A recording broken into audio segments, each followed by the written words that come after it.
लियो शेर की जंगल साहस। एक समय की बात है, एक बड़े हरा भरा जंगल में एक मिलनसर शेर नामक लियो बसा था। लियो वो डरावने शेरों से बिल्कुल अलग था जिन्हें आपने किताबों में या टीवी पर देखा होता। वह एक मिलनसर और प्यारे शेर थे जो दोस्त बनाने का शौक रखते थे।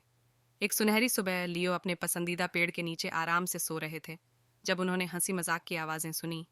उन्होंने अपनी बड़ी सोने की तरह की आंखें खोली और देखा कि दो बच्चे अपने पास खेल रहे थे। वहां सारा एक छोटी सी लड़की थी जिसके झुलसने वाले बाल थे और बड़ी मुस्कान थी, और उसका सबसे अच्छा दोस्त था टिमी, जिसके फ्रेकल्स और एक बेसबॉल टोपी थी। लियो ने बच्चों को खेलते हुए देखा और सोचा, मैं इनके दोस्त बनना चाहता हूँ। इसलिए वह धीरे धीरे उठा और उनकी ओर बढ़ा। सारा और टिमी ने जब देखा कि लियो शेर उनकी ओर आ रहे हैं तो वे हैरान हो गए, लेकिन वे डरे नहीं। लियो का चेहरा बहुत ही मिलनसर था और उसके बड़े बड़े मुलायम पैरों की आवाज तक नहीं थी जब वह उनकी ओर आए।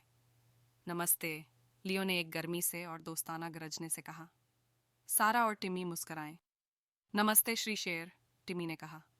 मैं लियो हूँ शेर, लियो ने अपना परिचय दिया।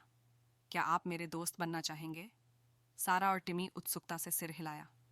हाँ, हम आपके दोस्त बनना चाहेंगे। उस दिन के बाद तीनों वे बेहतरीन दोस्त बन गए। वे साथ में जंगल के खोजने में वक्त गवा बैठे, पेड़ों पर चढ़ जाते और खेलते थे। लियो अपने नए दोस्तों को जंगल में आने वाली किसी भी खतरों से बचाते थे। एक दिन वे जंगल में एक छिपी हुई झरने पर पहुंचे। पानी सूरज की किरणों की तरह चमक रहा था और बहती हुई पानी की आवाज सुनने में वे खुशी खुशी थे। यह तो अद्भुत है, सारा ने चिल्लाया। हमें यहाँ पर पिकनिक करना चाहिए, टिमी ने सुझाया। इसलिए वे जंगल से फल, सैंडविच और कुकीज इकट्ठा करते हैं और वे झरने के पास एक अद्भुत पिकनिक का आनंद लेते हैं।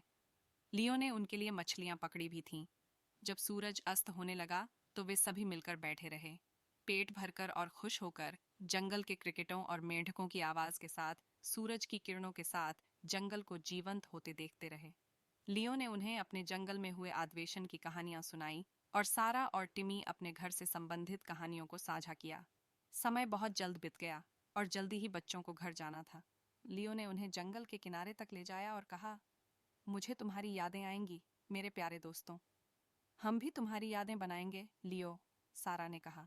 लेकिन हम जल्द ही वापस आकर तुमसे मिलेंगे, टिमी ने जोड़ा।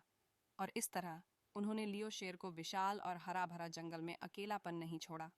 उनके पास दो खूबसूरत दोस्त थे जो उन्हें वैसे ही पसंद करते थे जैसे वे हैं, और साथ में वे अपने जंगली घर में और भी बहुत सा